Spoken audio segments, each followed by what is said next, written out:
എല്ലാവർക്കും നമസ്കാരം. പുതിയൊരു വീഡിയോയിലോട്ട് സ്വാഗതം. ഇന്ന് നമ്മൾ തയ്യാറാക്കാൻ പോകുന്നത് സ്പൈസി ചിക്കൻ മക്രോണി പാസ്തയുടെ റെസിപ്പിയാണ്. അപ്പോൾ നമുക്കത് എങ്ങനെ തയ്യാറാക്കുന്നതെന്ന് നോക്കാം. പാസ്ത വേവിക്കുന്നതിന് ആവശ്യമായിട്ടുള്ള വെള്ളം ചൂടാക്കാൻ വയ്ക്കുക. വെള്ളത്തിലോട്ട് നമ്മൾ 1 ടീസ്പൂണ് ഓയിലും അതുപോലെ തന്നെ ആവശ്യത്തിനുള്ള ഉപ്പും കൂടി ചേർത്ത് കൊടുക്കുന്നുണ്ട്. നന്നായിട്ട് ബോയിൽ ചെയ്തതിന് ശേഷം നമ്മൾ പാസ്ത ഇതിലോട്ട് ആഡ് ചെയ്യാം കേട്ടോ. അപ്പോൾ നമുക്ക് ഏത് ഷേപ്പിലുള്ള പാസ്ത വേണമെങ്കിലും ഉപയോഗിക്കാവുന്നതാണ്. ഞാനിപ്പോൾ ഇവിടെ പെന്നെ പാസ്ത 1.5 കപ്പ് എടുത്തിട്ടുണ്ട്. അത് ഇതിലോട്ട് ചേർത്ത് കൊടുത്തിട്ട് നമുക്കിതൊന്ന് കുക്ക് ചെയ്തെടുക്കണം. പാസ്ത കുക്ക് ചെയ്യുമ്പോൾ നമ്മൾ മീഡിയം ടു ഹൈ ഫ്ലെയിമിൽ വെച്ച് തന്നെ കുക്ക് ചെയ്യുക. അതുപോലെ തന്നെ ഏകദേശം ഒരു 90% പാസ്ത ഒന്ന് കുക്ക് ചെയ്തെടുത്താൽ മതി കേട്ടോ.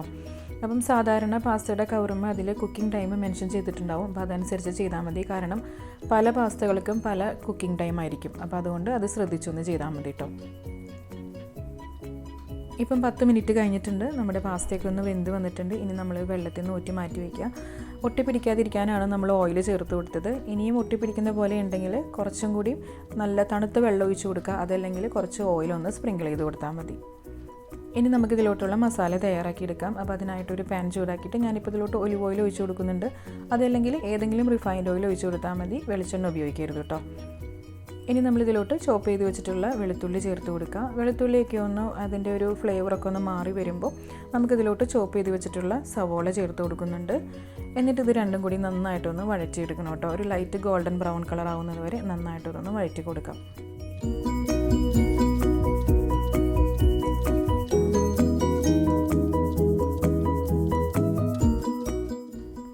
സവോളയുടെയും ഒക്കെ ഒരു കളറൊക്കെ മാറി വരുമ്പോൾ നമുക്കിതിലോട്ട് മസാലകൾ ഓരോന്നായിട്ട് ചേർത്ത് കൊടുക്കാം.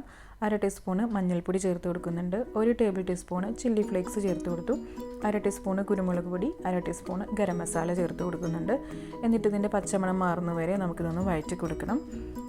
പിന്നെ ഞാൻ ഇതിലോട്ട് ഒരു 1/2 ടീസ്പൂണ് കാശ്മീരി മുളക് പൊടിയും കൂടി ചേർത്ത് കൊടുക്കുന്നുണ്ട്. ഒരു കളറിന് വേണ്ടിയിട്ട് മാത്രമാണ് കേട്ടോ.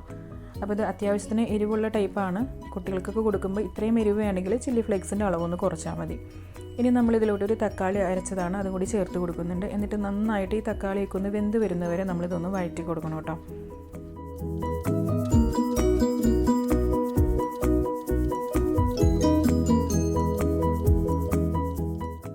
ഏകദേശം ഒരു 2 മിനിറ്റോളം നമ്മളിതൊന്ന് വഴറ്റി കൊടുക്കണം. ഞാനിപ്പോൾ ആവശ്യത്തിനുള്ള ഗ്രേവിക്ക് ആവശ്യത്തിനുള്ള ഉപ്പ് ചേർത്ത് കൊടുത്തിട്ടുണ്ട്.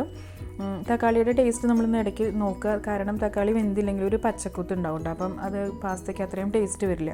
അപ്പോൾ അതുകൊണ്ട് നന്നായിട്ട് തന്നെ വഴറ്റി കൊടുക്കുക. അതിന് ശേഷം നമ്മളിതിലോട്ട് ചിക്കൻ ചേർത്ത് കൊടുക്കുന്നുണ്ട്. ഞാനിപ്പോൾ ഇവിടെ 150 ഗ്രാം എല്ലില്ലാത്ത ചിക്കനാണ്, ചെറിയ പീസാക്കി കട്ട് ചെയ്തതാണ്. അത് ഇതിലോട്ട് ചേർത്ത് കൊടുത്തിട്ട് നമുക്കിതൊന്ന് കുക്ക് ചെയ്തെടുക്കണം. ആദ്യമായിട്ടാണ് നിങ്ങൾ ഈ ചാനൽ കാണുന്നതെങ്കിൽ നിങ്ങൾക്ക് വീഡിയോകൾ ഇഷ്ടമാകുന്നുണ്ടെങ്കിൽ ലൈക്ക് ചെയ്യാനും ഷെയർ ചെയ്യാനും നിങ്ങളുടെ അഭിപ്രായങ്ങൾ കമൻറ്റ് ബോക്സിൽ ഒന്ന് മെൻഷൻ ചെയ്യാനായിട്ടും മറക്കരുത് കേട്ടോ. അതുപോലെ തന്നെ സബ്സ്ക്രൈബ് ചെയ്യാതെ കാണുന്ന കൂട്ടുകാരാണെങ്കിൽ ഒന്ന് സബ്സ്ക്രൈബ് ചെയ്ത് സപ്പോർട്ട് ചെയ്യാം. അപ്പോൾ ചിക്കനൊക്കെ നന്നായിട്ട് മിക്സ് ചെയ്തിട്ടുണ്ട്. ഇനി നമുക്കിതൊന്ന് അടച്ചു വെച്ചിട്ടൊന്ന് കുക്ക് ചെയ്തെടുക്കാം. ഇപ്പോൾ ഏകദേശം ഒരു 8 മിനിറ്റോളം എടുത്തിരുന്നു കേട്ടോ ഇത് ചിക്കൻ ഒന്ന് കുക്കായി വരാനായിട്ട്. ഇതിൻ്റെ ഇടയിൽ നമ്മൾ തുറന്നിട്ട് നമ്മളൊന്ന് മിക്സ് ചെയ്ത് കൊടുത്തിട്ടുണ്ടായിരുന്നു. ഇപ്പം ചിക്കനൊക്കെ വെന്ത് വന്നിട്ടുണ്ട്. ഇനി നമുക്കിതിലോട്ട് വെജിറ്റബിൾസ് ആയിട്ട് ഞാനിപ്പോൾ ക്യാപ്സിക്കം മാത്രമേ ചേർക്കുന്നുള്ളൂ. നിങ്ങൾക്ക് വേണമെങ്കിൽ ക്യാരറ്റോ ഒക്കെ ചേർത്ത് കൊടുക്കാവുന്നതാണ് കേട്ടോ. ക്യാപ്സിക്കൊക്കെ ചേർത്ത് കൊടുത്തതിന് ശേഷം നമുക്ക് നന്നായിട്ട് അതൊന്ന് മിക്സ് ചെയ്തെടുക്കുക. അതിന് ശേഷം നമ്മളിതിലോട്ട് സോസുകൾ ചേർത്ത് കൊടുക്കുന്നുണ്ട്. ഞാനിപ്പോൾ ഇവിടെ 1 ടേബിൾ ടീസ്പൂൺ സോയാ സോസും അതുപോലെ തന്നെ 1 ടേബിൾ ടീസ്പൂൺ ടൊമാറ്റോ സോസാണ് ചേർത്ത് കൊടുക്കുന്നത്. സോസുകളുടെ അളവ് എന്ന് പറയുന്നത് നമ്മുടെ ഫ്ലേവറിനനുസരിച്ചിട്ട് മാറ്റം വരുത്താവുന്നതാണ് കേട്ടോ. സോസ് എല്ലാം ചേർത്ത് കൊടുത്തിട്ട് നന്നായിട്ട് ഇതൊന്ന് മിക്സ് ചെയ്യുക. അതിനുശേഷം നമ്മളിത് അടച്ചു വെച്ചിട്ട് 1 മിനിറ്റ് ഒന്ന് കുക്ക് ചെയ്തെടുത്താൽ മതി. ഒത്തിരി അങ്ങ് കുക്കാക്കി എടുക്കണ്ട. ക്യാപ്സിക്കം ഒന്നും ഒരുപാട് അങ്ങ് കുക്കായി പോകരുത്. 1 മിനിറ്റ് ഒന്ന് അടച്ചു വെച്ചിട്ടൊന്ന് കുക്ക് ചെയ്തെടുത്താൽ മതി. അങ്ങനെ നമ്മൾ 1 മിനിറ്റ് ഒന്ന് കുക്ക് ചെയ്തെടുത്തു. ഇനി നന്നായിട്ടൊന്ന് മിക്സ് ചെയ്തിട്ട് നമ്മൾ ഇതിലോട്ട് ഞാനിപ്പോൾ ഒരു 2 ടേബിൾ ടീസ്പൂണോളം ചൂടുവെള്ളം ചേർത്ത് കൊടുക്കുന്നുണ്ട്. കാരണം നമ്മൾ പാസ്ത ചേർത്ത് കൊടുക്കുമ്പോൾ പാസ്തയിലോട്ട് ഈ ഗ്രേവിക്ക് ഒന്ന് കവർ ചെയ്യാൻ വേണ്ടിയിട്ടാണ് കേട്ടോ. ജസ്റ്റ് ഒരു കുഴമ്പ് പരുവത്തിലേക്ക് ആവാൻ വേണ്ടിയിട്ട് മാത്രം ഒഴിച്ചു കൊടുത്തതാണ് കേട്ടോ. ഇനി നമുക്കിതിലോട്ട് നമ്മുടെ വേവിച്ച് വെച്ചിരിക്കുന്ന മക്രോണി അല്ലെങ്കിൽ പാസ്ത ചേർത്ത് കൊടുക്കാം. എന്നിട്ട് നന്നായിട്ടൊന്ന് മിക്സ് ചെയ്ത് യോജിപ്പിച്ചെടുക്കുക. എല്ലാം നന്നായിട്ട് മിക്സ് ചെയ്ത് യോജിപ്പിച്ചതിന് ശേഷം നമുക്ക് ലാസ്റ്റ് ഇതിലോട്ട് കുറച്ച് മല്ലിയിലും അതുപോലെ തന്നെ ചീസും ചേർത്ത് കൊടുക്കാം കേട്ടോ. അപ്പോൾ ഒന്നില്ലെങ്കിൽ മൊസറല്ല ചീസോ അതല്ലെങ്കിൽ ചെഡാർ ചീസോ ചേർത്ത് കൊടുത്താൽ മതി. ഞാനിപ്പോൾ ഇവിടെ ചെഡാർ ചീസാണ് ചേർത്ത് കൊടുത്തത്.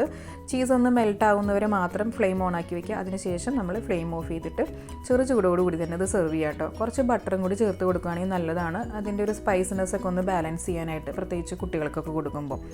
അപ്പം എല്ലാവരും ഒന്ന് ട്രൈ ചെയ്ത് നോക്കിക്കോളൂ. എന്നിട്ട് നിങ്ങളുടെ അഭിപ്രായങ്ങൾ കമൻറ്റ് ബോക്സിൽ ഒന്ന് മെൻഷൻ ചെയ്യാനായിട്ട് മറക്കരുത് കേട്ടോ. പുതിയൊരു വീഡിയോ ആയിട്ട് കാണാം. Thanks for watching.